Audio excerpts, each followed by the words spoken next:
So the other day, Kevin O'Connor, host of the Kevin O'Connor Show, and a pretty big-time, well-known sports writer for Yahoo Sports, put out a tweet that kind of blew up. It said, trading Cat should be priority number 1 for the Knicks. And that really got me thinking, and I can tell others are having the same thought. How about Kevin Durant? At face value, it really does seem like a win-win. For the record, I don't think that the Knicks need to trade Cat. I thought he played really well. I watched every game of that series. His defense is the issue.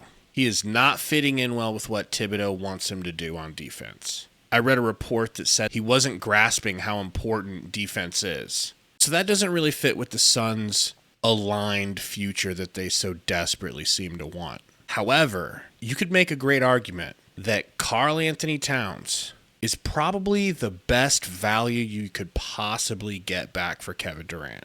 And as I mentioned last video, each time a team is eliminated from the playoffs, they're forced to ask themselves that question. Is Kevin Durant, who is still averaging godlike numbers at age 36, their answer for the next season or two?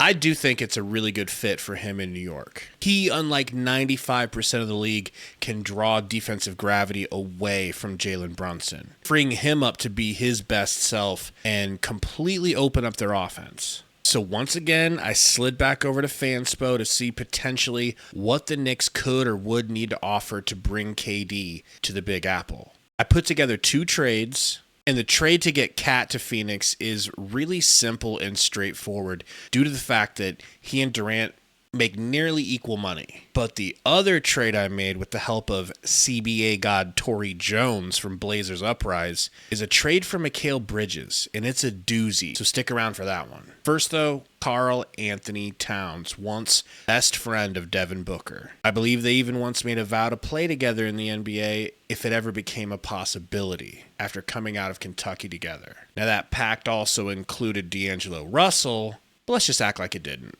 If the Suns and Knicks decide to swap players, this is what it would likely look like to make the money work.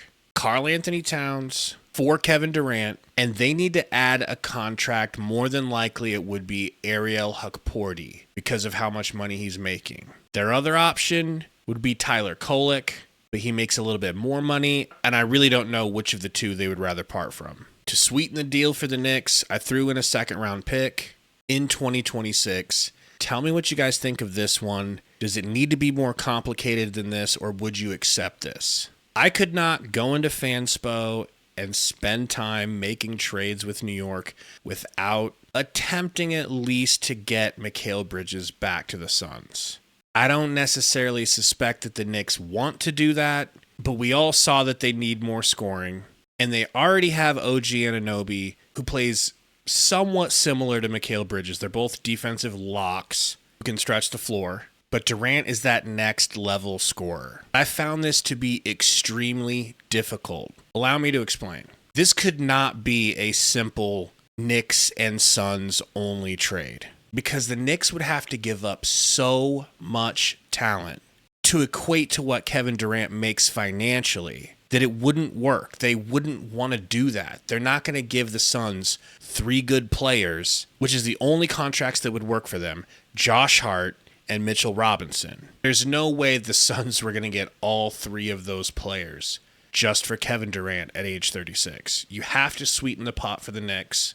You have to make it worth it for them to give up the depth that they would be giving up. And remember, their bench was an issue in the playoffs. This would force them to have to go deeper into their bench if they're not given back more in compensation. So I brought in 2 extra teams, making this a 4-team trade. And in this, the Lakers get Mitchell Robinson and send a first-round pick, a 2031, to the Knicks. I also added the Miami Heat. They get Josh Hart's contract and Maxi Kleber from the Lakers. They give the Knicks this year's number 20 overall first-round pick in the upcoming draft. The Suns then bring Mikal Bridges home and Terry Rozier.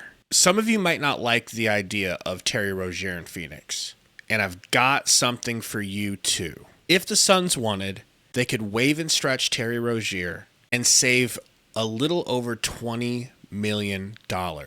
that helps them further get away from that second apron, back into the first apron, and hopefully at some point out of the first apron. The Lakers need a big. Josh Hart is absolutely a Heat culture type player. Maxi Kleber makes the money work, but he's a big that can shoot the ball and in his day play some decent defense. The Knicks get Kevin Durant and 2 first-round picks. They can draft someone at 20, or they can use these 2 first-round picks to trade for other players that they can use right now in their little retool to be able to get past a team like the Pacers. Thank you guys for hanging out, and we will see you in the next live stream, Game 1 of the NBA Finals.